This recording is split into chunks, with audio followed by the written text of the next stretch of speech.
And Rebecca and William, would you guys mind starting the meeting and introducing everyone so we can get started? I think you should be able to turn on your camera.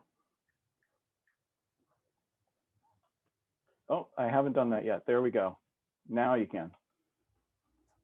Thanks, Jason. Sorry, we were trying to unmute ourselves. So I'm Rebecca Huber, and this is my husband, William Huff. And hello. Hi. We are the Gilmer Park representatives. Also, Jason Stevenson, the co-chair, just introducing. Bradley Shoup is here from West Emerson. Jeff Larson's here from East Emerson. I'm not sure if I saw Christina Robb from West of East. Yeah, she's here. Oh, is she? Okay. And Andrew Stone is from East Liberty Park. Michael Alosi is one of our at-large members, and same with Jonathan Folk. And then Ann Weaver is the treasurer, and our special. Oh, and yes, Darryl High is our other co-chair. Did I miss anybody? I'm sorry if I did. We're getting bigger all the time, so. It's great. And then tonight, our special, our guests speaking, there's Nicole Salazar-Hall. She's from the Salt Lake City Racial Equity in Policing Commission. There's also Salt Lake City Real Estate featuring Monique Higginson and Jeff David. And then we're also going to get an update from Berkeley Looper and Alex Schmidt from Sabre Canyons. And our Posh Paws, I believe, is our business spotlight. That's right. Wow. Quite the eclectic agenda, that's for sure. Thank you for that introduction. We actually have, I think for the first time in a while, the Salt Lake City Fire Department. The problem is I asked them to tell me who they were, and let me just see if they've responded. Because as I mentioned, we're locked down a little bit. That's what we've been doing on ELPCO because of some disruptions that happened in our January meeting. So I asked them to help identify who they were, and I didn't hear back. So if you are the Salt Lake City Fire Department and you can prove it, write in the chat so we can make you a co-host and allow you to present. You know, basic fire knowledge would probably be a good way for us to know who you are, or firefighting knowledge, actually. But while we wait to see if they'll be here, and obviously they are busy folks, they go and fight fires, why don't we jump to number 2 on our agenda, which is the Salt Lake City Police. And we have Detective Nathan Meinzer here joining us as our Community Liaison Officer, Liberty Division. And why don't we go ahead? Detective Meinzer, why don't you start your presentation? I'll see if I can wrap up that fire department. You know, whose chili's better, by the way? Is it the police department's chili or the fire department's chili? Well, obviously it's the police department's chili. Okay. I mean, come on. Really? You heard it here. I may have a little bit of a bias there, but yeah, absolutely. Thanks for having me, guys. I kind of wanted to go over kind of what we talked about last month, the stats and how we've kind of changed this month, kind of the things we've been looking at and what we're hoping to see in the future. So last month we went over the stats, and I'll kind of go over them real quick, and then I'll compare them last month to this month and discuss how they've changed. So this month we've had a total of 39 reports written specifically just for your neighborhood. So I go in and I pull the stats, I draw out your neighborhood's boundaries. So that way you can kind of get a clear picture of how your neighborhood is doing compared to everywhere else. Because if I just do a general district summary, that's a whole lot of area to compare yourselves with. And it doesn't really give you that personal touch to know, hey, we're having an issue with car prowls, or, oh, hey, we're having an issue with like assaults or things like that. So when I pulled our stats today, there were a total of 39 reports written. Last month, we had a total of 76 reports written. So a big decrease between the 2 months. So last month, there was some issues that I wanted to work on. We had 12 car prowls last month. So what we did is I worked with my lieutenant, and we sent out the information to our patrol sergeants to give to the patrol officers to try and request them to, in between calls, do what they can to be a presence in the areas, in their neighborhoods and their beats. So this month, we only had 4 car prowls so far in your neighborhood. So in the ELPCO area, 4. So we went down from 12 to 4. Huge difference. I do want to point out, though, there were more instances where we had citizens calling and reporting suspicious behavior, which, thank you. I can't stress it enough. You got to let us know. If you see people checking door handles, looking in windows, things like that, please call. I know we're busy and sometimes you feel like it's not worth it, but it does actually help out when you do let us know. Another issue that I wanted to kind of bring up this month is I'm seeing there's quite a few domestic violence instances, and that's not something necessarily that police can deter from because it's in the home. What I am going to ask is just check on your neighbors, make sure that if you think that something's wrong, just check on them, just see how everyone's doing and then offer help where you can and just be a good neighbor, look out for each other. And then another thing I wanted to bring up is last month, there were 7 assaults in the neighborhood. And I kind of looked into those to make sure that none of them were something that would be a reoccurring issue. And it turns out they were not. They were kind of each their own individual instances. And this month I see 0 assaults, 0 assault reports. So that is good news as well. So for stats wise this month, we are looking great. What I would like to know, is there anything that you guys are dealing with that you think that maybe isn't being reported or anything that you're kind of concerned about? Because I know right now we are dealing with a lot of underreporting that's occurring. There's a lot of car prowls that are happening that are not being reported. So if you guys do have any car prowls that happen, if your car gets rummaged through and you're like, nothing was stolen, I don't know if I can report it, or hey, I left my door unlocked, that is still something to report. So I kind of open up now for questions and comments, and we'll go from there. Hey, Nate. Speaking of what you just talked about, just 2 days ago, my wife went out to our car and saw that it had been rummaged through. Nothing had been taken. And I did exactly what you were saying. I just, nothing we could tell was taken. So I did an online report, partly for the experience of being able to do it. And it was surprisingly easy. It was not time consuming. And I know from experience that those reports do get looked at and do become part of not just statistics, but part of like directed policing. Yeah, thank you for bringing that up. I do appreciate it. When you do an online report, it does get sent to an officer and they review the case.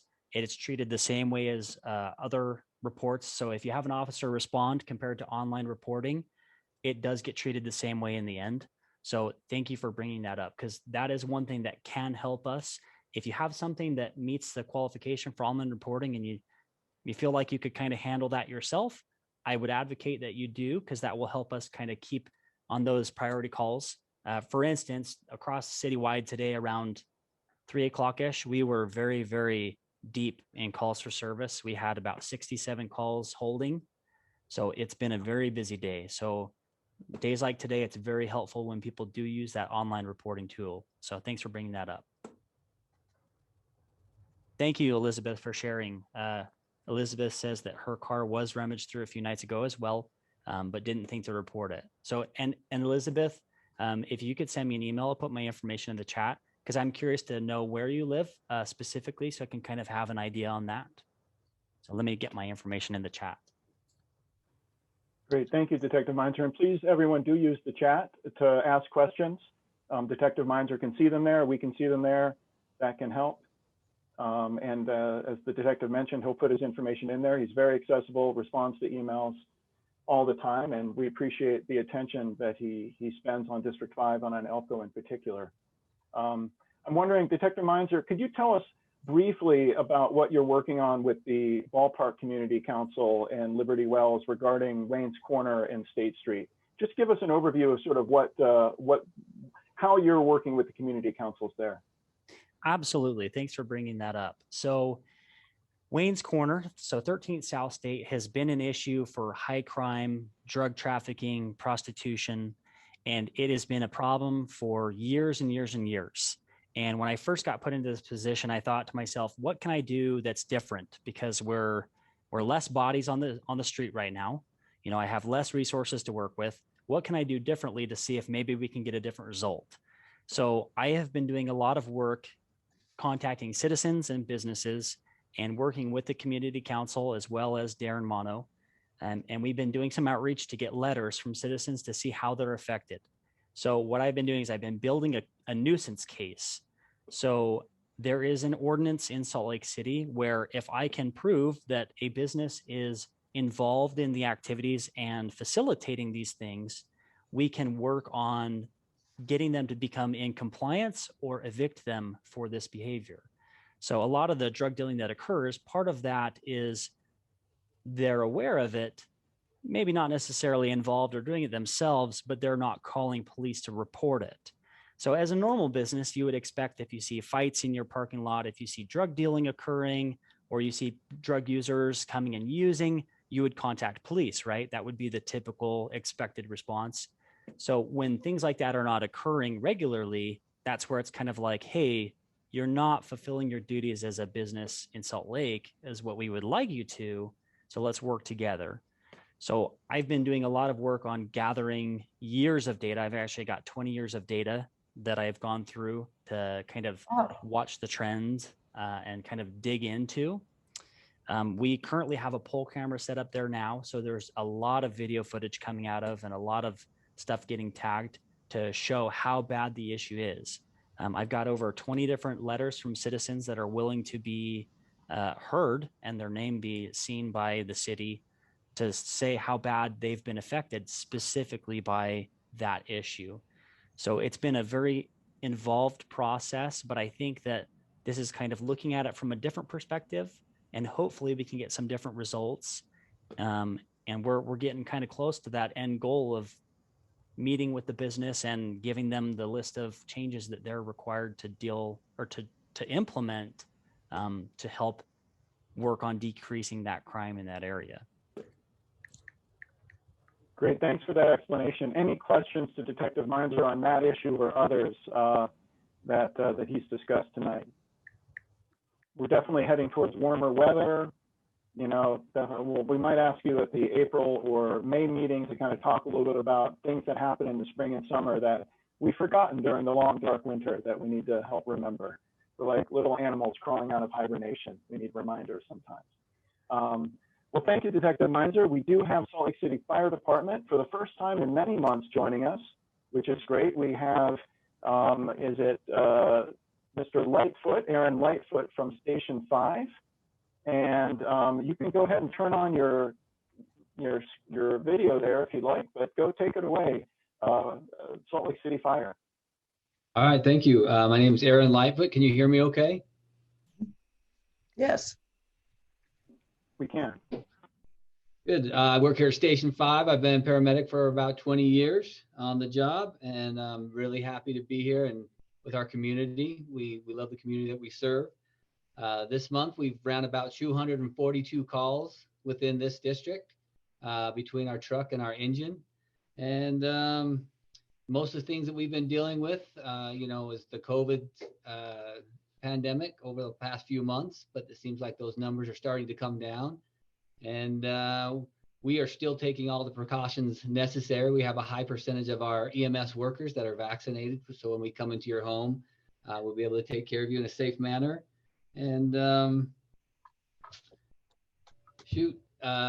we just want to recognize that March is the Women's History Month, and that we want to join our voices with all those that celebrate and recognize the vital role that women have in our communities. And we're big supporters and like to be a part of that. Do you have any questions for Salt Lake City Fire? Any questions? You can put them in the chat. Any questions from our board members? It's been a couple of months since we've heard from you. We figured you were still there, still doing a lot of work. We can hear you, even if we can't see you sometimes. So any questions for Salt Lake City Fire? You mentioned you're based out of Station 5, is that right? Yeah, based out of Station 5 on 1023 East and 9th South. Gotcha. Just for people to know, how many service personnel are usually there at any one time? Just I know you guys stay there overnight even. So in our station, we have 8 people here. We have a medic engine, so you have paramedics in your district. We also have a truck with 4 more people, and we are the high angle rescue team that kind of serves for any of the advanced rescues throughout the city. Great, thank you. My 10-year-old wanted me to ask that. Of course, I did too. Well, we're not doing station tours and everything right now, but as soon as that's over, you should bring your 10-year-old over, and we'll definitely give him the best tour. Well, better than getting them in trouble and having them wash fire trucks, that's for sure. So. Sounds good. Well, thank you, Mr. Lightfoot, and thank you for your service and for your help, especially through the winter and with all of the pandemic issues you've been dealing with.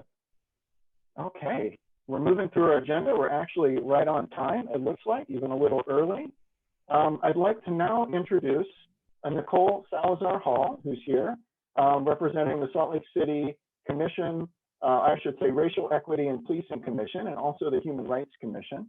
We're really glad you're here. Tim Cosgrove recommended that you come and speak to us about your work on these very important commissions. And so I want to give the floor to you.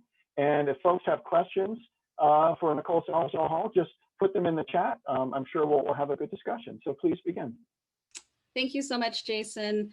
Great to be here, guys. I'm in D5. I live in Southeast Liberty Park. So I live just south of, well, right about on 15th. I'm on Kensington and between 7th and 8th East. So been in D5 for a bunch of years, I think going on now 11 years, I think. And before then I lived in D4. So longtime Salt Lake City resident. I was born here, went to school at Judge. So I am in love with Salt Lake City, came back even from St. Louis. The Racial Equity and Policing Commission has been quite busy.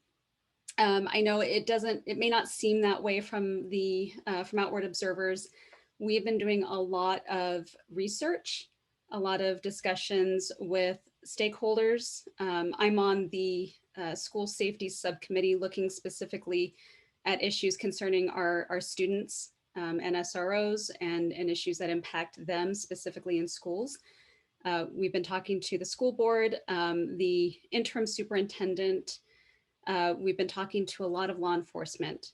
We've been looking at different models that other cities have been using that are comparable to the size of Salt Lake City. We have rolled out several sets of recommendations. One set of recommendations has already gone to the mayor and to the city council, and that was from our training subcommittee. I have sent Jason both sets of recommendations, the ones that have already been sent to the mayor and the ones that will be sent to the mayor here in the near future. The training specific recommendations where we noticed that there were not enough people of color in positions of training.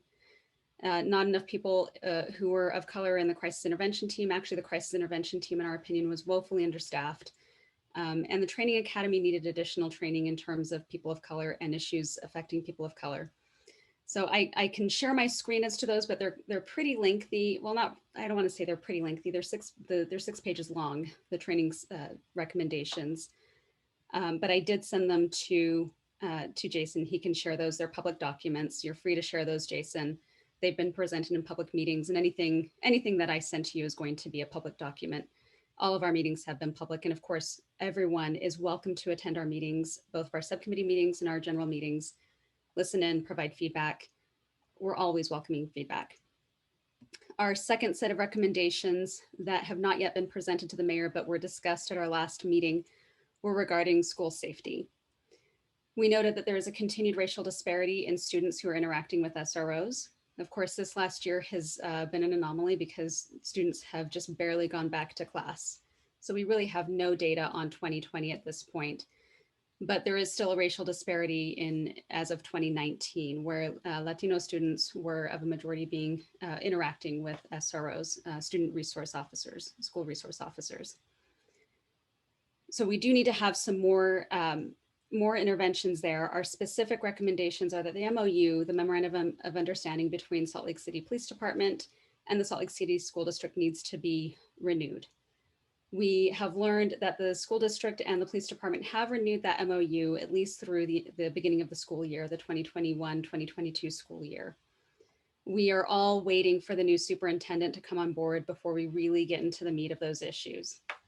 And there are several issues that we've discussed related to that. If you want me to get into the weeds on that one, I could get into the weeds on this all day because this is one of the issues that's near and dear to my heart. But we also recommended that a program, that we review a specific program that targets at-risk youth, with the possibility of moving the program under the city umbrella instead of the Salt Lake City Police Department umbrella for funding purposes and for general increased interaction with youth to improve their outcomes. And also peer court, to move peer court under the city umbrella for additional funding and resources. The final recommendation that I believe we're going to be sending is to create a new full-time employee to focus specifically on the school to prison pipeline. There was a school to prison pipeline type of employee under previous administrations, and Mayor Mendenhall did not renew that position. In reviewing that position, we do believe that one is going to be needed. What that position will look like, though, is really up in the air at this point. We did not want to create a specific job description. We wanted to have that job description defined by Salt Lake City Police Department, by the school district, and the mayor's office. We want to make sure that if there's a full-time employee focusing on the school to prison pipeline, that it is going to be a person who is going to be of use to all three agencies, not just someone in the mayor's office who's just going to be going to meetings and not really having an impact. We want to make sure that they're going to be helpful for the police department and helpful for the school district. So far, we've identified a few shortcomings in both agencies where both could really use some help. And since the city has money set aside for some of our recommendations, we felt this would be a good use of those resources. Specifically, the memorandum of understanding with the school resource officers provides for an oversight committee. Presently, they're only meeting twice a year, and the person in charge of conducting those meetings is overwhelmed. She wants to do more. She wants to provide more oversight, more opportunities for parents and students to discuss school resource officers and some of the issues that are facing students, but she does not have the time. She's absolutely willing and she's committed to diversity and equity, but she just does not have the capacity. And we've identified on the Salt Lake City Police Department side that there are similar issues, that the school resource officers who are committed to diversity and equity don't have the capacity to really make sure that some of these issues are being addressed adequately. So we saw an opening to make sure that there is someone on the mayor's office side who can make that happen for everybody and really open that conversation between all three agencies. We don't see a reason why that conversation can't be open to everybody. But all three subcommittees are working very diligently. Our use of force committee, training and policies committee, and our school safety subcommittee. Any questions?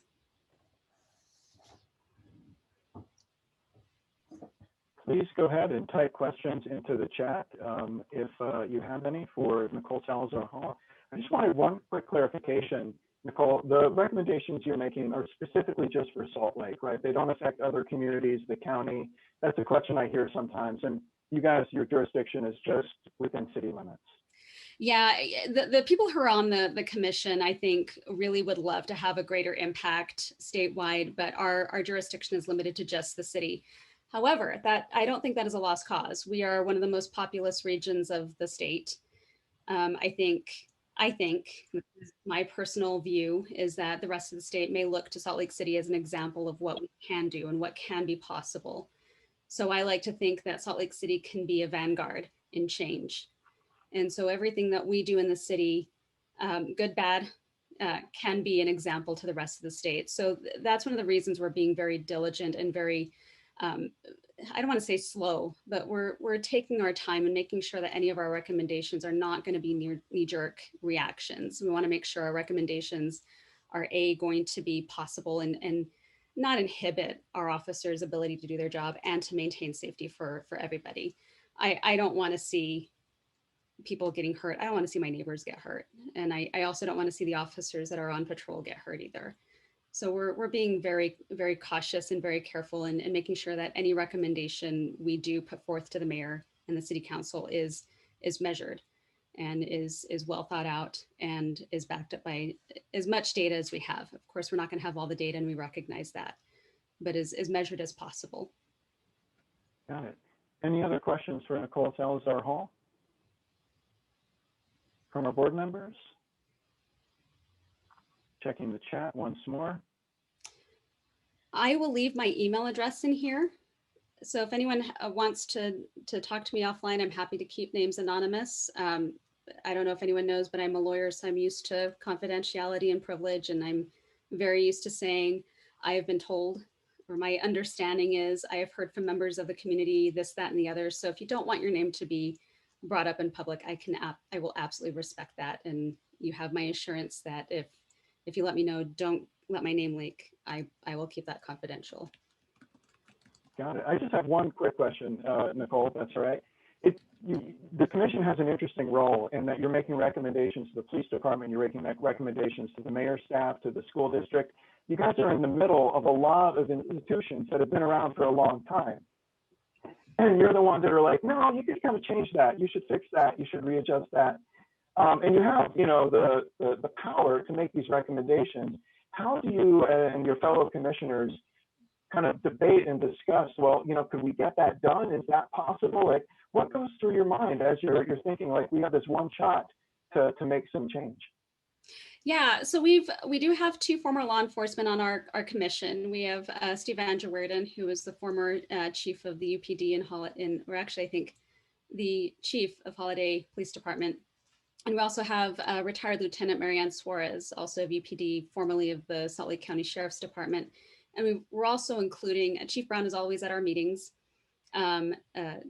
Deputy Chief Doubt is generally at our meetings. And we've also included many officers at our subcommittee meetings to make sure that if we're going to make a recommendation, it's not going to be something that's impossible for them to fulfill in their day-to-day jobs. Because again, I'm not law enforcement. I've never been law enforcement. I'm never going to be law enforcement. I think I'm way past the age to even go to post. I don't think they'd want someone like me trying to run their course. That would just be, I guess, good laughs for sure.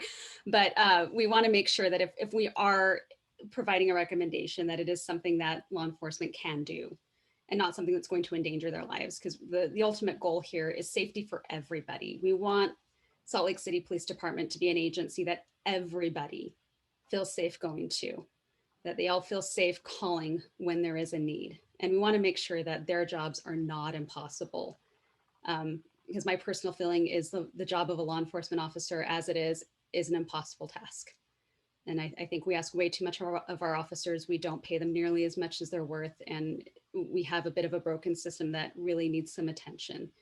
And whether it means divvying up some of those other tasks that other people can do, great. If it means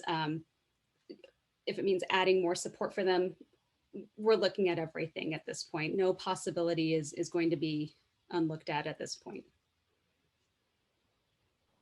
Got it. Thanks for that explanation. So it sounds like you and your fellow commissioners use your personal experience, your connections, and good old-fashioned, I guess, honest conversation with folks to move the issue forward. Absolutely. We make it very known that none of our spaces are going to be safe, but they're going to be productive. There aren't going to be personal attacks. You're not always going to feel like you're going to be emotionally supported in our meetings, but certainly you're going to be heard. And we're listening. We want to hear what the community is saying. I have only a very small view of the city, and it's my little East Liberty kind of area, our area. You guys know, but we have the same issues, the same concerns, the same people running around our neighborhoods, porch pirating our Amazon packages, and of course, I have my wider concerns of mental health and school safety as an attorney in the family law realm. I'm familiar with those specific areas, but we are using our collective connections to make sure that every issue is fully addressed. Well, thank you for taking time this evening to speak with us, for putting your email address in the chat function. We've also put up the links to the commission so folks can see some of the recommendations as they come out. We'll look to the school ones shortly. I'm sure those will be posted. So thanks for being here. Really appreciate it. Thank you for having me. Great. Okay, we are moving right along. The next bit of our agenda is something that kind of came up when we were planning our meeting early on, or planning meetings early on in 2021. What can we do for our residents? And if you haven't noticed, there's something going on with the housing market, not only in Salt Lake City, but in Utah and even across the whole nation. I saw a statistic a couple of days ago that said there are more realtors than there are houses for sale in the United States right now. So there's shortage issues, the prices are going up, people are paying cash, there's a lot of rumors throwing around. So we decided to bring in some local experts to help us understand what's going on with the Salt Lake City housing market. I want to turn the conversation over to Jeff Larson, who is a board member who put this panel together. And Jeff, can you introduce the panelists or panel? I think Monique's here. I don't see Jeff, but we'll figure things out and we'll keep going. So take it away, Jeff. Thanks, Jason.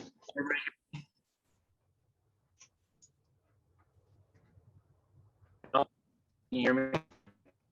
It's a little slobby. Let's see what I can do here.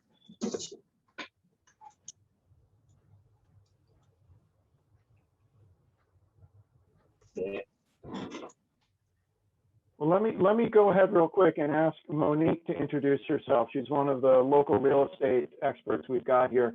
Monique, can you tell us a little bit about yourself and how long you've been a realtor in the Salt Lake area? Yeah, so I grew up in District 5. I've lived in District 5 for at least 80% of my life, kind of closer to Wayne's Corner and State Street, and then, you know, all the way up the hill. So I've lived here my whole life. I went to the University of Utah.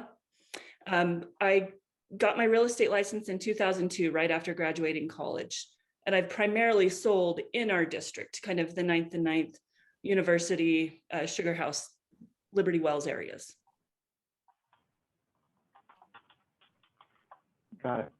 Jeff, how is your audio? I'm hearing there are some issues with the audio here. Can you hear me better now? It is better now. Can everyone, thumbs up, thumbs down on audio right now? We should do an audio check. How are we? Are we good? Okay, Good. Jeff, so take it away. I think we can hear you pretty well. Thanks for being here, Monique. We appreciate you agreeing to help out tonight. And Jeff David is here tonight as well, under the guise of iPhone. So if Jeff, do you want to introduce yourself briefly? I'm going to need to make him a co-host so that he can actually talk. He was secretly there and I didn't know he was there. So now he can talk. Yeah, sorry, I tried to change my name from iPhone and I can't figure it out.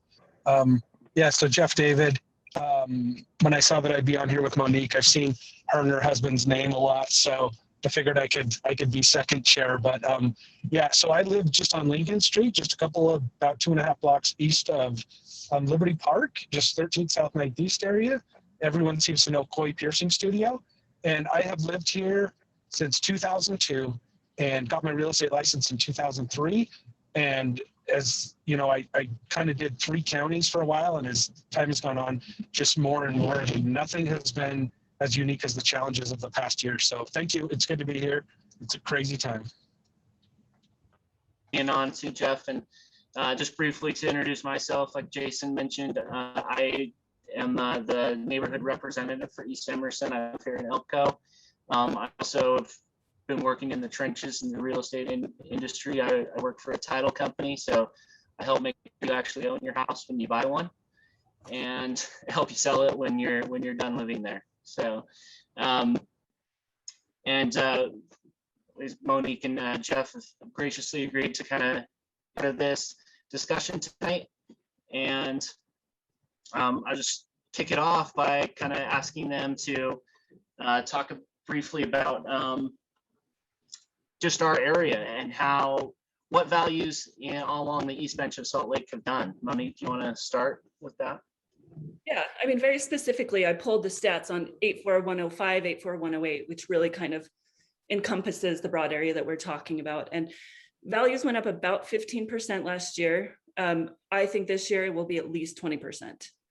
The last 2 months in the real estate market have been 3 times more intense than even last year.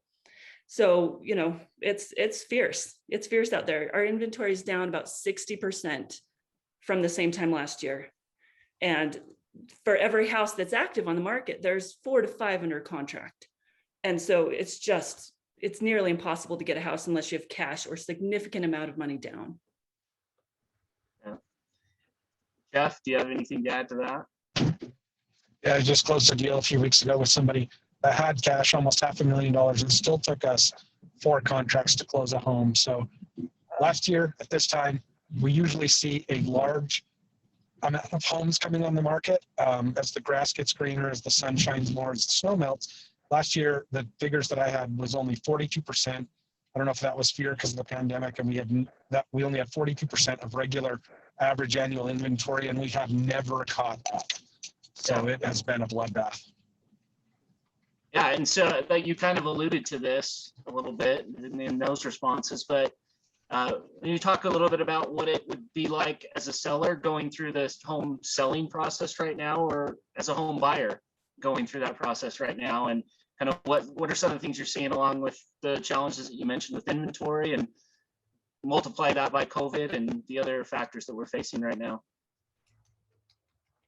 Yeah, Jeff. Go ahead, Monique. So as a seller, I mean, as a seller, you're king. You can do whatever in the world you want, pretty much.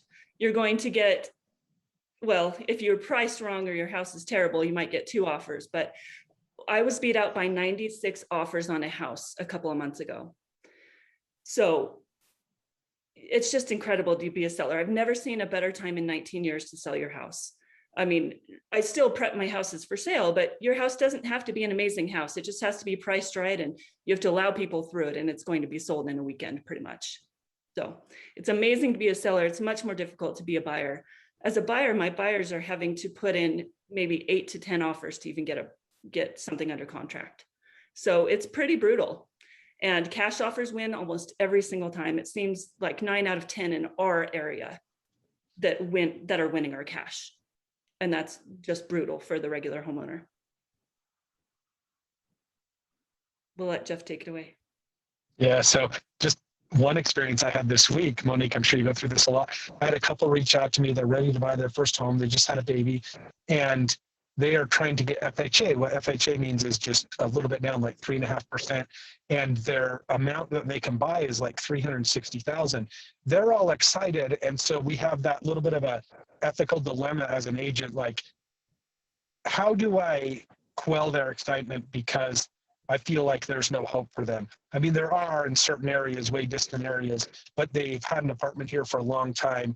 And it's almost depressing for somebody that, like Monique said, if you don't have cash or you don't have a lot of money, you either inherited or sold another house. Around here, it's tricky. And our houses are old and they have issues. And so it's, as she said, though, it's fun to be a seller. When you get a call that someone needs to sell, you know, they're in the driver's seat. Yeah, and that's the same thing we're seeing on the back end when we get those real estate purchase contracts. Is a lot of them are cash. A lot of them are ready to close quickly, and those kind of offers are very attractive to sellers. Those are the ones that are winning. And so, having said all that, where is this going? Is this Monique and Jeff, what do you think? Is this a bubble that is going to burst or plateau? Or Monique, you already talked a little bit about a projection for 2020, but what can you tell us of whether this is sustainable or not? Well, I know nobody feels like it's sustainable, but I think this is going to hang around for a while. It's not a bubble from anything that I've researched. The conditions are completely different than they were in 2008. You know, my buyers, they're putting significantly more money down. They're buying significantly less than they can qualify for. And so if they lose their job or something happens, they'll sell their home. They're not going to walk away from their home. So we're not going to have, you know, a glut of foreclosures that will drive the prices down. So that's just not a reality at all, especially in our market, in my mind. That being said, you know, I think we're looking at 15 to 20% this year, and until inventory catches up or something happens, we're just going to keep on trucking like this. At least 30% of my buyers are from California and New York, from high cost areas. And so they come here and they're thrilled with what they can get for the money. So I don't see that changing anytime soon. I wholeheartedly agree. The other day when I was driving around with my daughter, who's 11, I said, I can't believe how many Massachusetts license plates I'm seeing, and 2 New York. And so, and California, those just, you can't go a couple of blocks without seeing California. Is this a bubble? I highly doubt it. We may go into years, you know, 2024 and stuff where we're not seeing the same amount of appreciation. But with all the people moving here and as solid as Utah's economy is and has been, and as Monique mentioned, 10 or before the recession 12 years ago, people were getting those adjustable rate mortgages, those no income, no asset loans. People actually have to be qualified now to buy their homes. And so that's the difference. So this housing market, crazy, even I'm in downtown Sugar House right now, not far from where I live, and the amount of rents that these houses and these new condos, this is the way it'll be for a while. Yeah, agree. And second, your comment about where the buyers are coming from. When it comes to close these transactions, all of them are either remote closing or they're flying in the week of closing to sign documents. And yeah, states you mentioned, Texas, California, Massachusetts, all of them. So I guess that's good news and bad news. We're an attractive place to live. So talk more specifically about people who may be watching this in ELPCO area. What are some things, if I'm considering selling my home, that we could be working on to improve the value of our home? I know it's pretty easy to sell it right now, but what's going to get us a bang for our buck if we want to improve, where we end up? Yeah. Well, I think that basic maintenance is very much overlooked by people and is so much more important than people give it credit for. Just having everything tidy and painted and looking good and well maintained makes a huge difference in how a home shows. So just take care of the little stuff. Anything egregiously broken or that looks yucky, fix it. I mean, that's number one. Just keep it maintained. Number two, obviously, kitchens and bathrooms.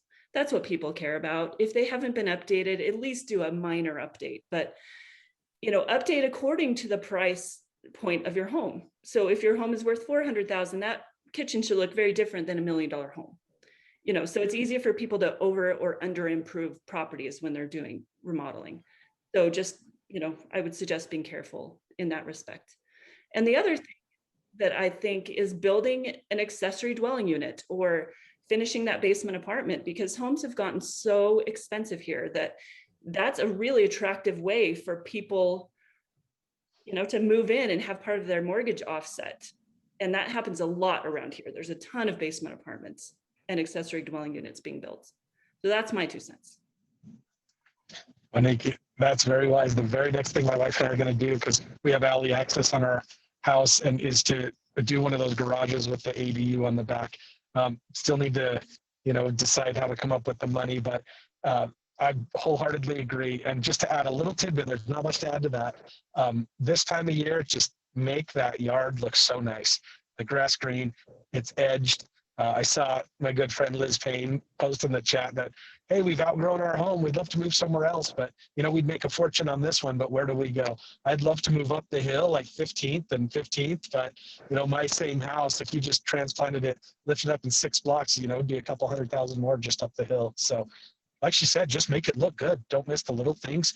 I always have a cleaning crew go out, do a deep clean, take care of any big problems, make the yard clean. I always recommend to sellers, a lot of them just, hey, we're gonna do all this stuff ourselves. As a good agent, I feel like I just have all those people lined up. You can hire them and just get it all knocked out. And once you do those things, the houses just shine.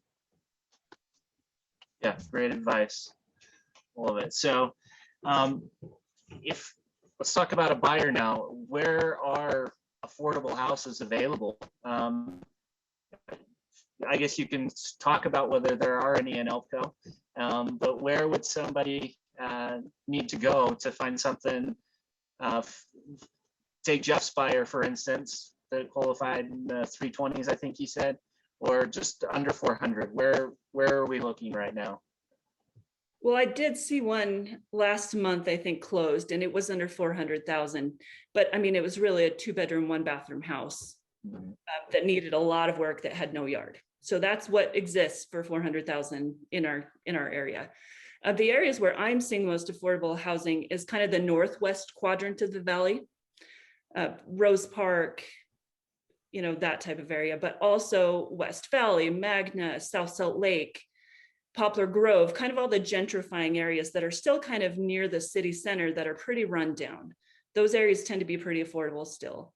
There are some available in West Jordan kind of area, and maybe Midvale, but very few other places can you get a home under 400,000. You're at least 500 or more. Just last week, I closed for a seller, a house. Well, it was a townhome. It was 2,400 square feet, big townhome, two-car garage out. It was just across 2200 West from Salt Lake Community College in Taylorsville. We never even put it on the market. Word just spread. We had 3 offers, and it went very well, went very quickly. They were getting a loan, but they had sold us that they were indeed qualified, and they were, and that was a townhome with $150 a month HOA fee. So if you want a home below 400, I think there's those little gems Monique mentioned you could kind of unpeel in certain areas. But honestly, what I've seen is it's not Cache, Weber County, the west side. The towns are escaping me right now. Far west, West Haven, and then Saratoga Springs and Eagle Mountain. Right, if you go out of the county. Out of the county, yeah. In the county, I'm struggling. I really am. Yeah, yes, that is a struggle. We don't see very many things come across our desk and under contract under that amount. So, and I actually I live here in ELPCO, but I work up in Park City. So that's even fewer in that range. It's a studio apartment, if that. So mentioning studio apartments or ADUs you've brought up, what about investment properties? Is right now a good time to invest in real estate if I want to see an opportunity to make some money? Well, that depends, right? Mm-hmm. Rates are still historically low. They just took a big bump for investment rates. So you're really looking at 4% or more for an investment property now, but still there's properties out there that would cash flow if you have 25% down because rates are still pretty reasonable. The challenge is actually getting a contract on a property. So, I would say if the stars align and you're actually able to get a contract and the numbers make sense, they're still out there. I have plenty of investors still buying. Unfortunately, the cash investors are doing a lot better than the financing investors. So, if it makes sense, now's the time. I think prices are just going to get higher and higher. So, if you jump in the market now, you're going to get another 15 to 20% this year and probably at least 10 for the next couple of years. That's a great point. And I think, again, those gems, if you're going to buy a house with an ADU or an ADU under contract or a mother-in-law apartment existing that's legal, that's a great investment property. In the early years of my career, I sold a number of apartment buildings up to 30 units. And those have all turned institutional now with the investors, because I saw one close that Mark Jensen closed just a few weeks ago. It went for $300,000 a unit. So how they ever will make money on that, I don't know. Maybe they're just playing the appreciation game, the long game. But yeah, for most of us that don't have several $1 million to do that, if you're looking to invest, I think the first thing would be, if you're staying in your house and you can turn it into an ADU or a mother-in-law and get some income that way, that's the best way. Or look for something that has the potential for that. Monique, you mentioned one thing I want to ask you to expand on it with the 25%. Talk about that for somebody who may be interested in investing and what you said about 25% down. Yeah, so traditionally you only needed to put down 20% to buy an investment property, but rates are so much more favorable if you put down 25%. And I'm finding that to be kind of the threshold where property is cash flow in our area. It's very different in other places, but that's kind of the magic number around here. So shoot for that. Kind of to wrap things up a little bit, and then obviously if you have anything else to add that we haven't covered, we'd love to hear any thoughts and any of your expert advice in the real estate world. But how does Salt Lake compare to other markets regionally about our size? Denver, Boise, are we growing faster, slower? What's their market doing? Or are we an exception, or are we following a trend? Well, it depends on your source, right? Mm-hmm. Still Zillow 2 weeks ago said we were the #1 hottest market in the nation, but looking at stats today, Boise's way up there, Austin, San Francisco used to be one of the best markets, and it's maybe a little bit contracting now. So I think we're definitely leading. We've got to be in the top 5 in the nation for sure. It's pretty competitive. I have no data to back this up, but it seems like Idaho is now where Utah was about 10, 12 years ago, kind of a hidden gem, and a lot of money's moving into Idaho. I have a friend who has bought, about 2 years ago, bought 5 houses up in Idaho Falls. The lowest one was 140, the highest one was 162. That is unheard of now. He got in there before it kind of got hot. So we'll be hot for a while. But one thing I just wanted to add, if it's okay, I don't mean to be discouraging. There is, for everyone that has come my way and we've helped, and I'm sure Monique feels this way with a lot of people, there's a lot of challenges to overcome, especially if you're a buyer. But most people that want to buy, eventually it works out. We find something, the stars align somehow, you stay in the game and things work out. So if you have to do this, please don't let things you read on the news or this discussion dissuade you from moving on with what you need to do, because there will be a way, and that's our job to piece that together for you. Absolutely. Yeah. To kind of sum what you set up, yes, we are one of the most competitive markets right now and really hot, but we're not an exception from everything that I've read by any means. It's good everywhere and great here. I echo what Jeff said. We see, I love being in this industry because, the closing room happy 99% of the time. Make dreams come true with the home that they're moving into, the home that they're selling and moving on to the next stage in life. It's really a positive experience to somebody, go through the process and get what they want most of the time. It's a journey to get there. So Monique, anything else you would like to add? No, you just have to be diligent and patient. Anything can happen.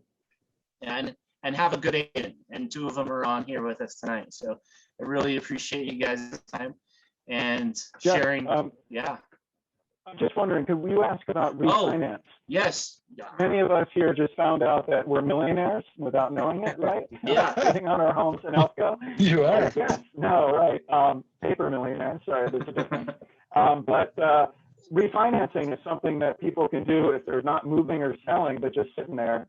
And I think Monique mentioned rates are pretty low now. Could you ask about that?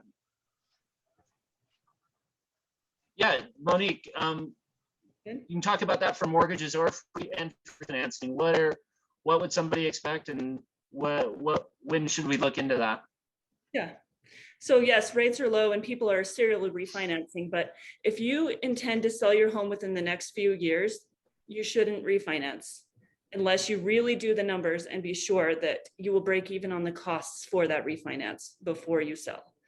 So I think people just get too excited and do it too quickly, but really it costs money to refinance. So really run the numbers and be sure that it makes sense and think about your long-term plan. That's my advice. And if you're not going to save at least 1% in interest, really think hard about it and, really run the numbers over a long run to be sure that makes sense. Because you shouldn't be refinancing every time it goes down 0.5%.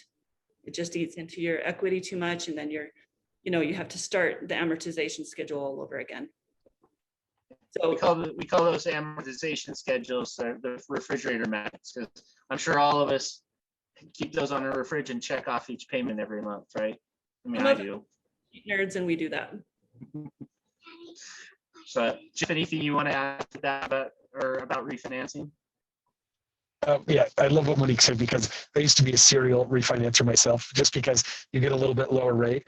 But I had my brother-in-law reach out to me September, so about 6 months ago. And so we got my the lender I use on the phone, and he told him, and this blew me away, if he wasn't going to stay there at least 48 to 50 months, then it wouldn't be worth it. And he's not planning on that because his son's graduating.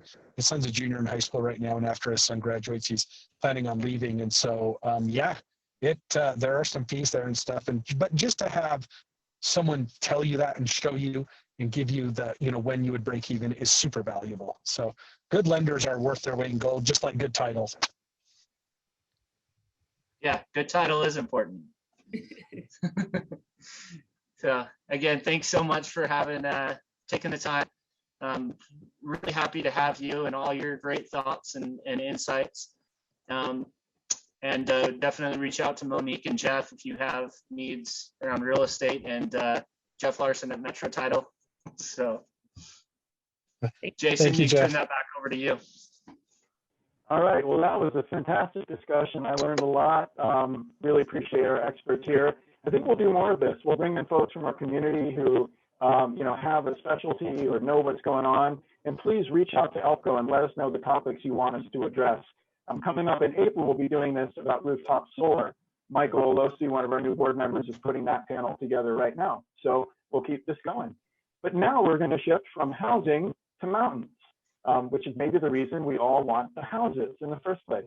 So we're going to turn the presentation over to Alex Schmidt and Berkeley Looper from Save Our Canyons. Alex, I think you're going to share your screen, and they're going to walk us through a presentation about some updates on the work of Save Our Canyons, which is a long-running organization here in Utah, and particularly regarding the cottonwoods, which hopefully many of you have been able to be up in the summer and in the winter. I got trapped for 4 hours last weekend trying to get down myself. So transit in the cottonwoods is something that I'm very interested in hearing about. Take it away, Save Our Canyons. Cool. Yeah. Thanks so much for the intro. And yeah, you kind of, I'm going to let Berkeley talk for a second, and then, yeah, I'll share my screen. But I think you nailed it by saying, the mountains are the reason a lot of us are here, and so many want to come here. So let's talk about preserving and protecting them. Yes, hi. So I'm Berkeley. First, a little bit about Save Our Canyons. We're an organization that's dedicated to protecting and preserving the beauty and the wilderness of the Wasatch Mountains. Today, we're here to talk to you because we're working to increase our representation from our community so that we can achieve a future for clean water, habitat, and opportunities for adventure on our shared public lands. We just want to provide you with a little bit of information on the threats that are facing the Central Wasatch right now, and hear a little bit about your concerns as a community about these mountains. One of our main goals currently is improving the draft legislation of the Central Wasatch National Conservation and Recreation Area Act, which is a mouthful. We call it the NCRA. This is so that crucial land doesn't go excluded from protections in this legislation. But before we talk about the NCRA, I wanted to take a moment to talk a little bit about the transportation issues in the Wasatch. Right now, we have two processes kind of underway that address canyon access. We have the Central Wasatch Commission's Mountain Transportation System and UDOT's Little Cottonwood Canyon Environmental Impact Study. Transportation alternatives that are being studied right now are a gondola lift system that would go up Little Cottonwood Canyon to Alta and Snowbird ski resorts, a train or a cog rail line that would be built up Little Cottonwood Canyon, or an enhanced bus service with or without a dedicated bus lane. Save Our Canyons believes a well-rounded network of buses that are connected to routes in the valley and would operate year-round is not only the cheapest, but the most practical and least destructive transportation option. Because our goal is to protect and restore the Wasatch Range, we don't think that spending tax dollars to develop transportation just so people can access ski areas really achieves this goal. We want regional access year-round that puts both the water and the environment first. The Central Wasatch Commission is working towards an April deadline for their transportation recommendation, and UDOT's environmental impact study scoping is underway and will host a public comment period this summer so that the community can have some input on these solutions. More information about transportation can be found in our newsletter or on our website. Now I'll turn it over to Alex to talk a little bit more about the NCRA.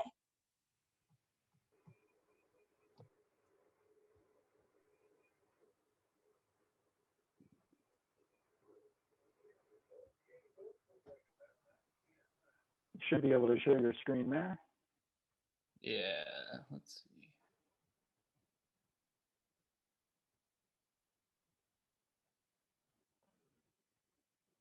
And Berkeley, just to follow up quickly, you're saying that Save Our Canyon supports the bus transportation options, rapid buses, as opposed to like a tram or a train or a gondola.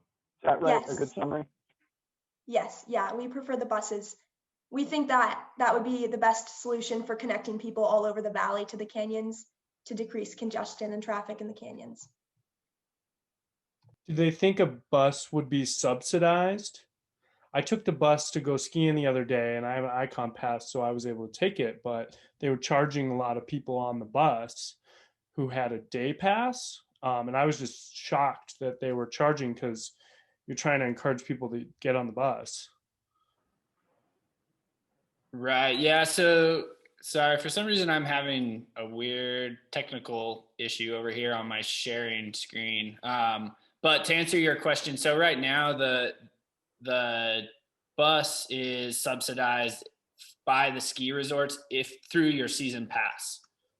And so the details of through the UDOT process, if a bus were chosen as the alternative, haven't really been fully ironed out yet.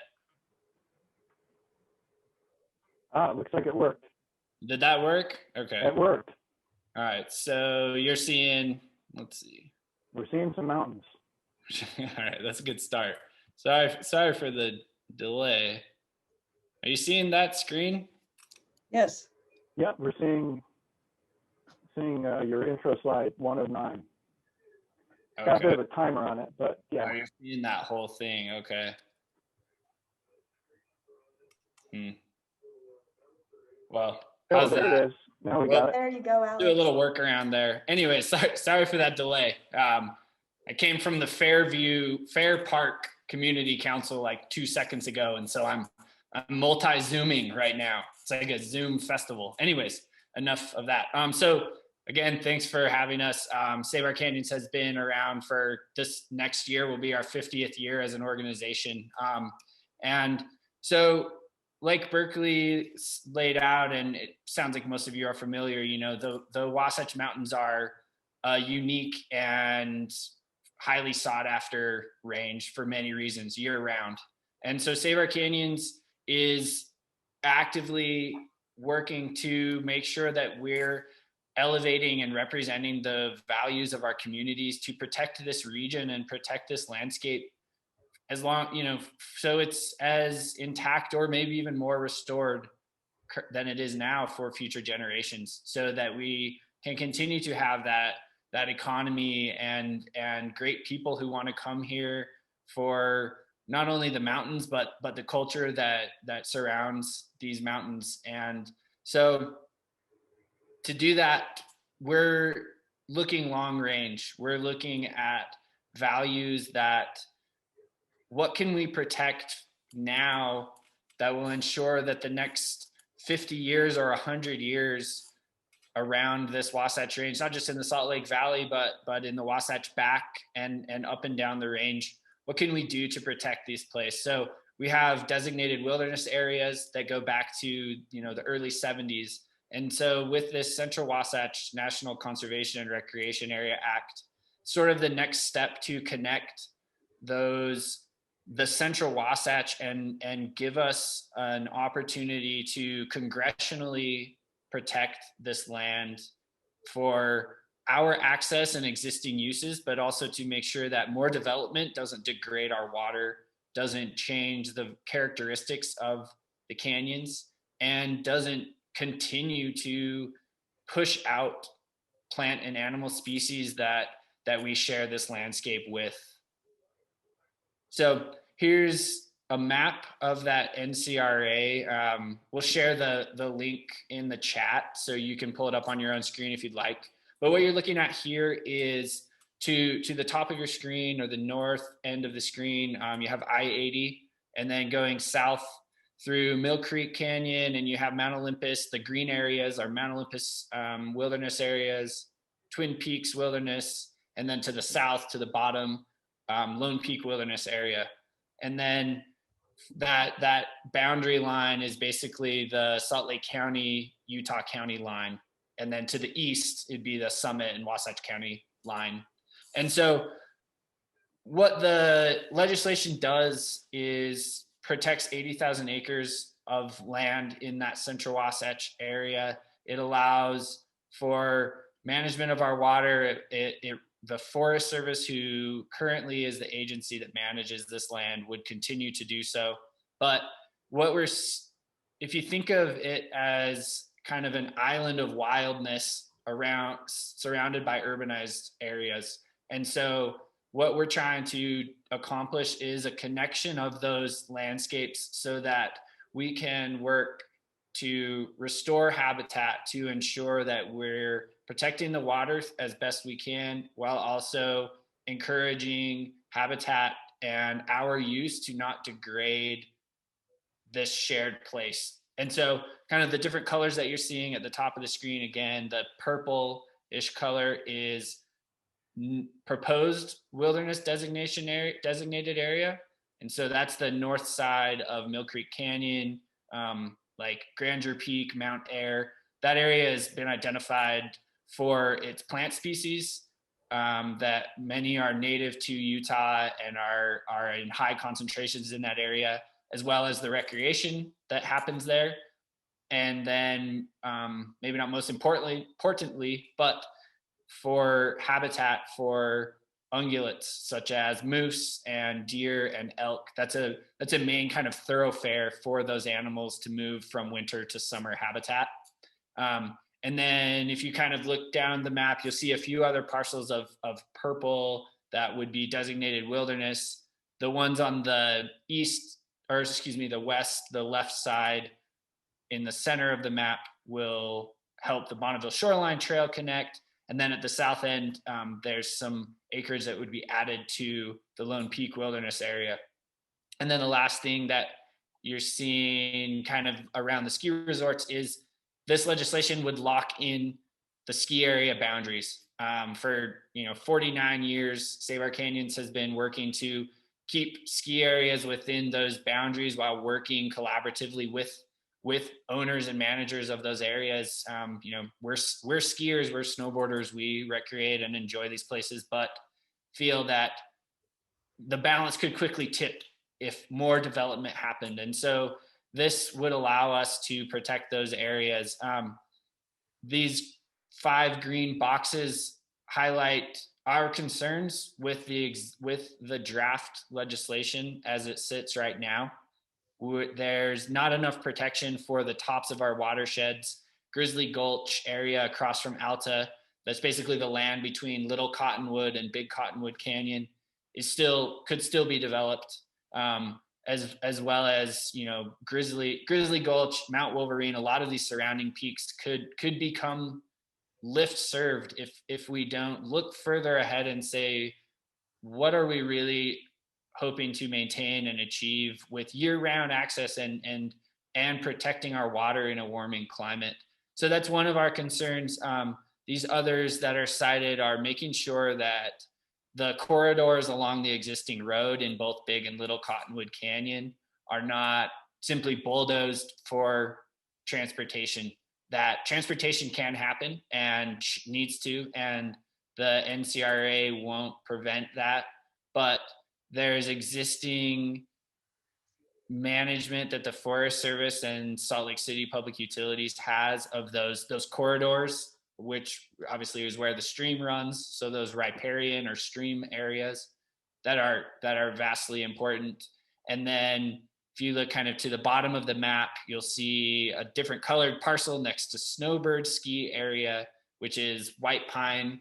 And we've been Save Our Canyons and our many partners have been advocating for, in our community, for that area to be designated as wilderness. Wilderness would mean that there's no motorized use, that management is basically for the land to remain as it is, as we found it. And so we can enjoy quiet solitude, and also so these habitats can continue to thrive. So you can find this map on our website. We really hope that you're supportive of it, have questions about it, which I'm happy to answer any of those.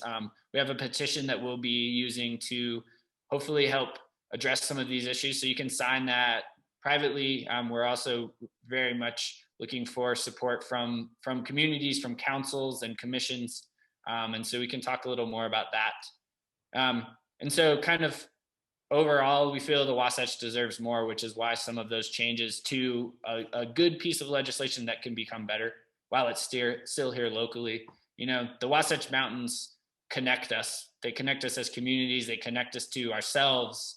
I know that I wouldn't be here if it weren't for the Wasatch, and so many of us move here, et cetera. So I touched on water a little bit. About 600,000 people in Salt Lake get their water directly from these canyons, and that number is going to increase. And so we should be doing everything we can to protect our water. Here's just some nice photos. We're really looking for that support, for that unity, and Save Our Canyons is here as a resource to help people connect and get involved in protecting the Wasatch. And yeah, with that, if there's any questions, or I'm happy to go back over anything.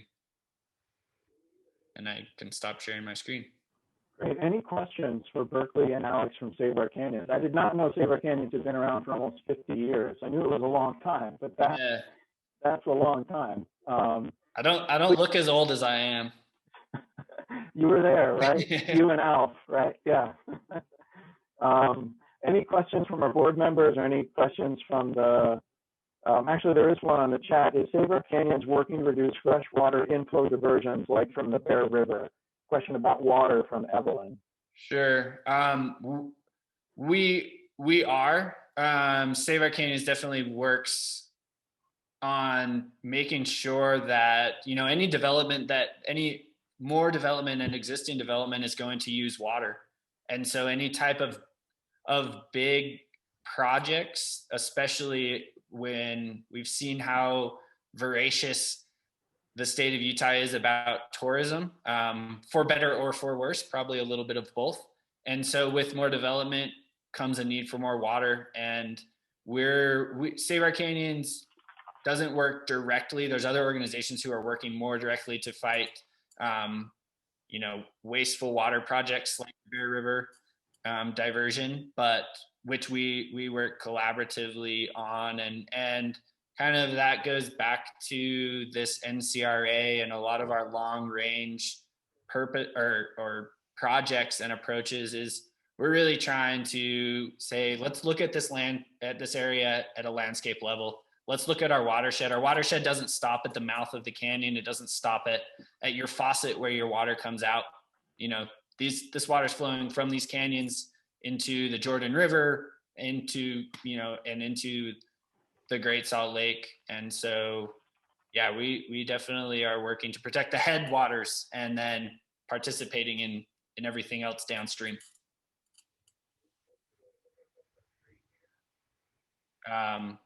George, yeah, let me see if I can. I asked him to ask in the chat, but let me see if I can unmute George a little bit. Can you hear me now?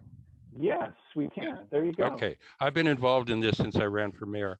I agree with most of what Save Our Canyons is trying to do, and thank you for everything you're trying to do.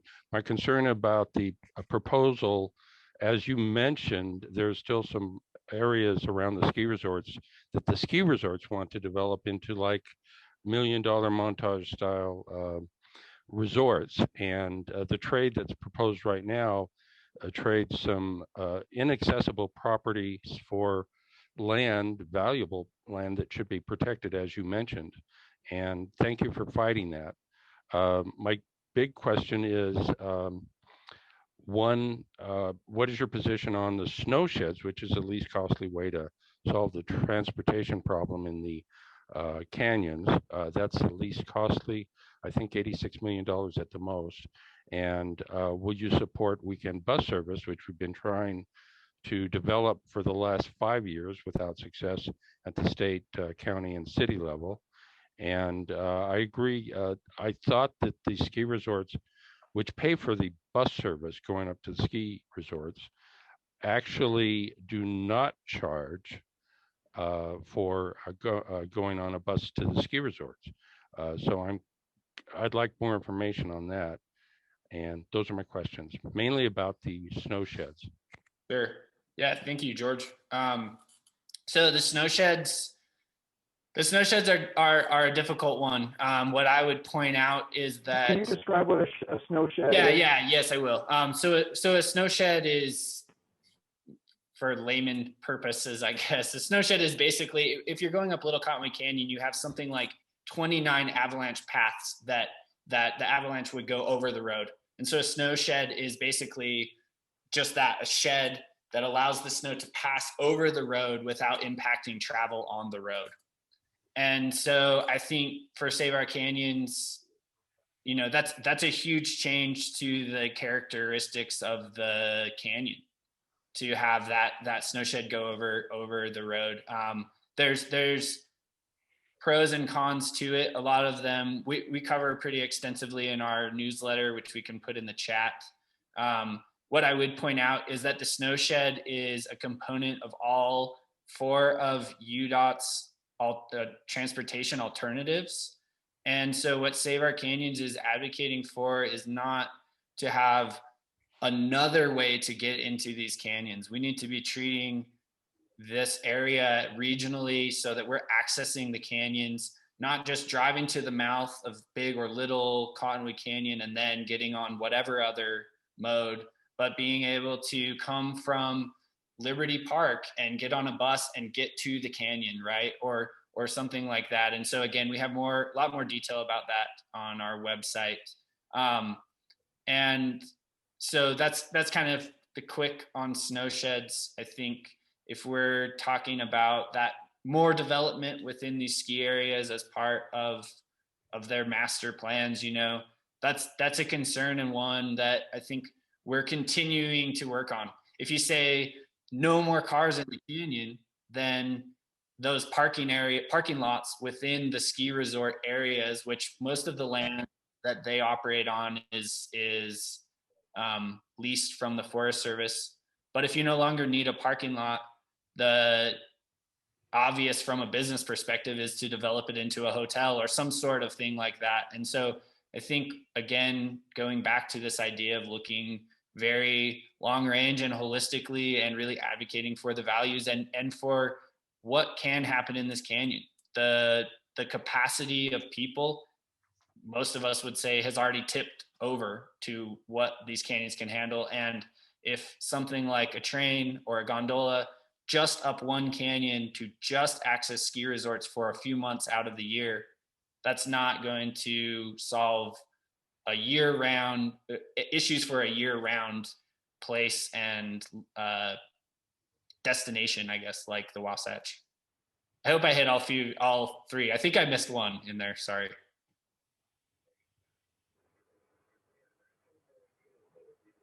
You did pretty well, Alex. Okay. Alex in Berkeley, thank you for coming and talking to us about the canyons that we love, and we just hope we don't love them to death. Yeah, absolutely. The issue there. Happy to follow up. If anyone has questions or anything, feel free to reach out to me. It's just alex@saveourcanyons.org. So yes, and I'll follow up with Jason with our contact info and a link to the petition, and also a draft of a letter that you as a council can write to Central Wasatch Commission urging them to improve the NCRA.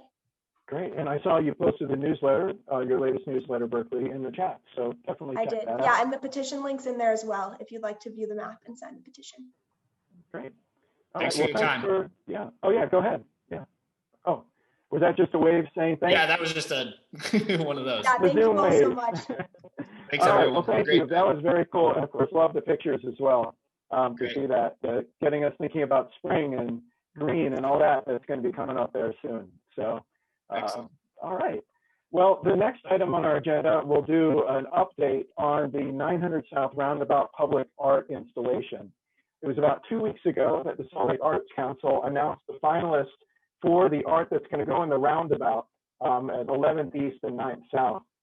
It's been a process ELPCO's been working on for a while, assisting the Arts Council in terms of community engagement, getting the word out, attending some of the Art Design Board meetings. And so what they chose was a selection called Out of the Blue by a local artist who has done work at the zoo and at the aquarium. And let's just say it created quite a reaction. Our community loves to give feedback, and we roll with that. We like that. You know, this is ELPCO. We're engaged. We're passionate. We know what we like. We know what we don't like. And we are collecting all the feedback that comes through, both the social media feeds, as well as the emails and calls that we've received about this. And this is all going to be taken into sort of into context. What happened today was the Salt Lake City Arts Council put out a new FAQ, which I'm going to put up in the chat, about the installation. And it answers many of the questions that were asked on social media. You know, a lot of people have busy lives and didn't know that this had been going on. That this kind of became as a bit of a shock. Like, there's going to be a giant humpback whale jumping out of the roundabout. How come I didn't know about this, right? And so what we try to do at ELPCO is kind of get the word out as best we can, but we know that not everyone sees what we do. So this kind of feedback right now is as important as the feedback that occurred earlier, you know, because this is really when you get most people responding. So the FAQ took a lot of the questions that came up on social media and attempts to answer them.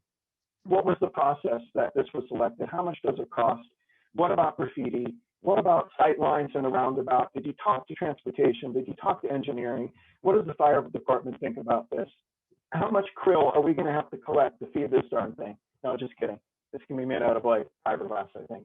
But you know, those kinds of questions that did come up, and of course, there are questions that came up from the public that I don't think have been considered by Salt Lake City Arts or the engineering or transport department. We saw this with the 900 South roundabout, that, you know, you put it in there and all of a sudden, as people start driving around it and start using the new road, we noticed some problems. There were some revisions done to that design plan a couple months after that went in. And so this kind of feedback helps the arts department and the artists and others kind of develop what's going on. So I encourage you to check out the FAQ.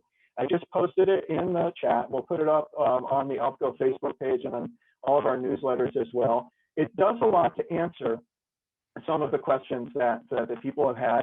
It won't answer everything, but that's why we're asking folks to keep on sending in those emails and comments, calling, and of course, email's a little easier. It's a little easier to write things as well.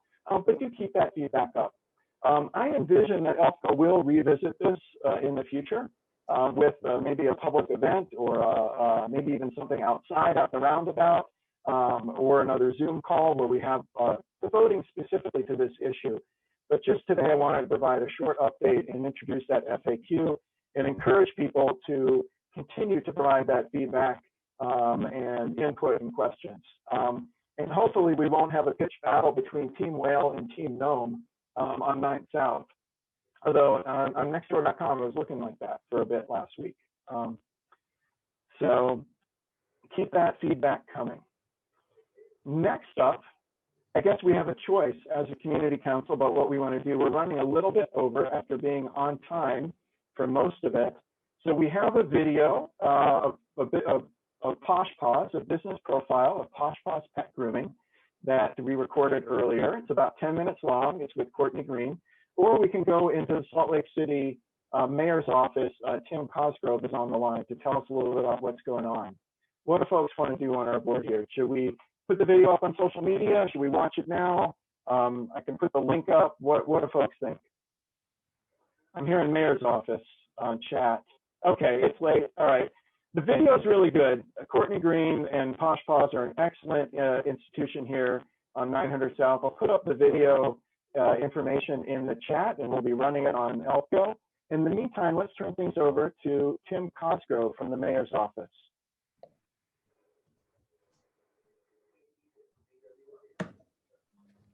Take it away, Tim. Hey, everyone. Thanks for having me. I appreciate that. Thanks, Jason. So you may have heard this week, Mayor Aaron Mendenhall had for the American Recovery Act, President Biden had passed last month, and it's going to deploy about $87 million directly to Salt Lake City. So the mayor is asking for public engagement and sharing some of the ideas that she is prioritizing for the funding. it'll include 3 guiding principles: the equitable economic recovery, resident stability and opportunity, and city services for employees and residents. Today, or I guess this was on Monday, there was an effort to get information out for continued rent relief assistance. And that's ongoing from the CARE dollars that we had before, but it will be complemented now with the American Recovery Act. And I'll put that link for persons. You may have family members. We heard earlier about how tough housing is. And with this pandemic and crisis that we've all come through this last year, a lot of our friends and family have had a tougher time. And so this is a way to get them some rental assistance that will help out with that.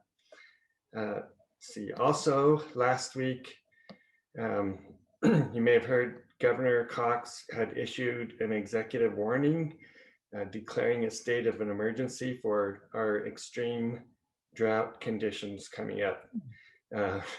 It's going to cover over 90% of Utah. So last year we had the pandemic, the earthquake, the hurricane winds that blew our trees down. This year we have a drought. The mayor had issued today a stage 1, declaring a stage 1 advisory for water conservation, working closely with our public utilities, Laura Briefer. So to keep within Salt Lake within that fine balance, we're going into something more drastic. We've implemented a 5-stage water storage contingency plan. And the mayor's asking for all residents and businesses just for a few simple actions to help conserve water now. And this will help prevent us from moving to a more restrictive stage.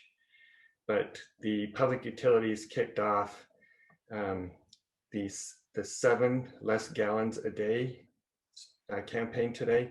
So currently Salt Lake City uses about an average of 147 gallons of water a day. In your home, in my home, in a single family, in an apartment, it doesn't matter. The average water usage across the city is 147 gallons of water a day. So it's like all the bathing, cooking, laundry, toilets, it all takes water. And if we can save 7 gallons of water use per day by not leaving the water running while you're brushing your teeth or shaving, and taking shorter showers, it doesn't take long to save a couple gallons here, a couple gallons there.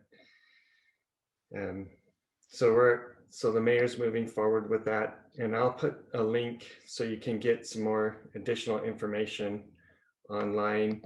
And there's a couple short videos as well that will share some of those useful, helpful tips.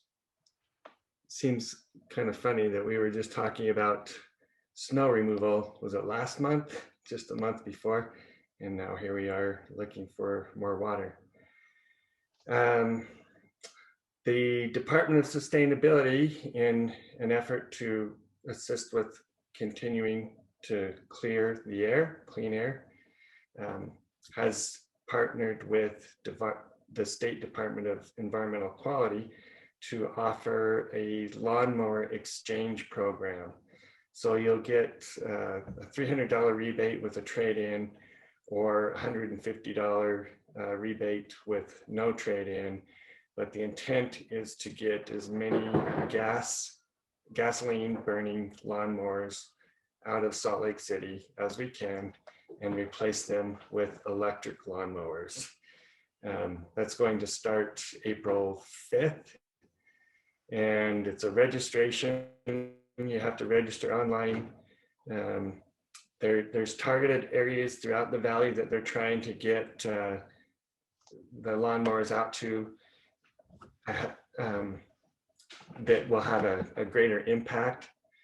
But everybody, I believe, in Salt Lake County is welcome to sign up or register for that program. And I think that's it. Unless there's additional questions, I know I have a couple. There was a question about, is it 147 gallons per person or per residential unit? I think it's per person. Is that right there, or Tim?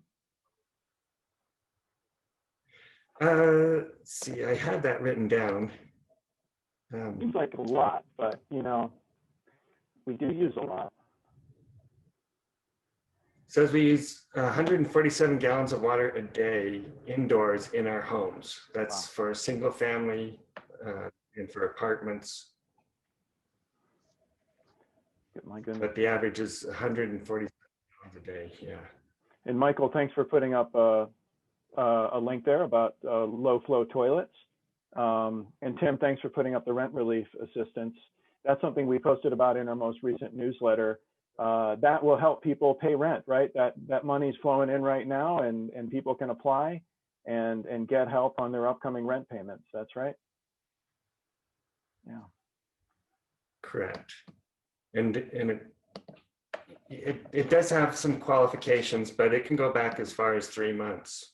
Wow. And I think is it 70% of average median income or something like that? Yeah. 80% of AMI. Got it. We posted about that on the ELPCO newsletter. Check out our most recent edition, and I'll put that up on our Facebook page as well. We want to make sure folks do have access to it.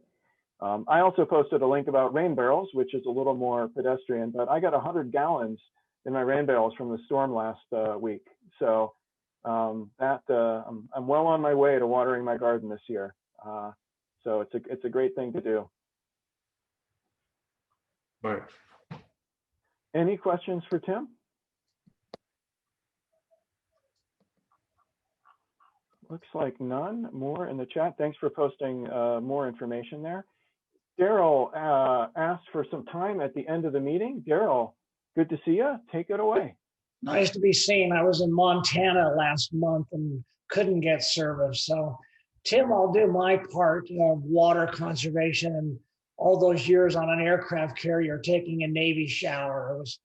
You turn it off. For those of you that don't know what that is, you turn the water on, get wet, turn it off, then you wash, and you say your prayers that the water comes back on. So a lot less than 147 gallons to do that. Anyway, so Louise and I bought a home in Salt Lake in 1978. And very shortly thereafter, I became involved with community council with Mayor Wilson when he was in office. And so I think 40 years is a long time to have done this. And Jason probably could figure out I've been co-chair of ELPCO for 15 years or longer.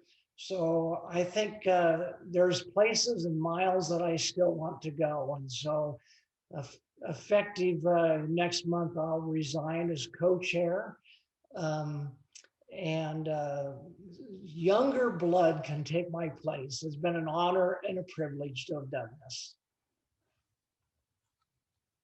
Wow, Darryl, that caught me by surprise. And I think others here, we know you've been busy with family and COVID obviously is a big impact on people, but your service for this community council is longer than all of our memories, I think, and certainly has built ELPCO into what it is today. And so the people who are here today are really standing on your shoulders, and others like Michael, who came before me. So thank you for everything you've done personally in terms of building this community council into an institution that is respected on all sides, and especially setting the tone that ELPCO is going to be the place where people can have a calm and rational discussion about difficult topics, but still be neighborly. And I think that really comes from your approach and what you've embedded within this council. So thank you for making it that way. You're welcome. I think we'll have to do a bit of a tribute for you next month, Darryl. That'll be an interesting project. Might have to request some old photos from Michael or something like that to see how we can embarrass you a bit in a good way. But thank you for all your years of service and bringing ELPCO to where it is. Kind of I guess, a sad way to end, but hopefully we'll give you time to travel and enjoy the post-COVID sort of coming out of our cocoons as we are as well. And spoil my grandchildren. That's right. They need it. More Lego sets, always. Okay. Any other business or announcements, things that we can bring up at tonight's meeting? Anything coming in? Any of our board members?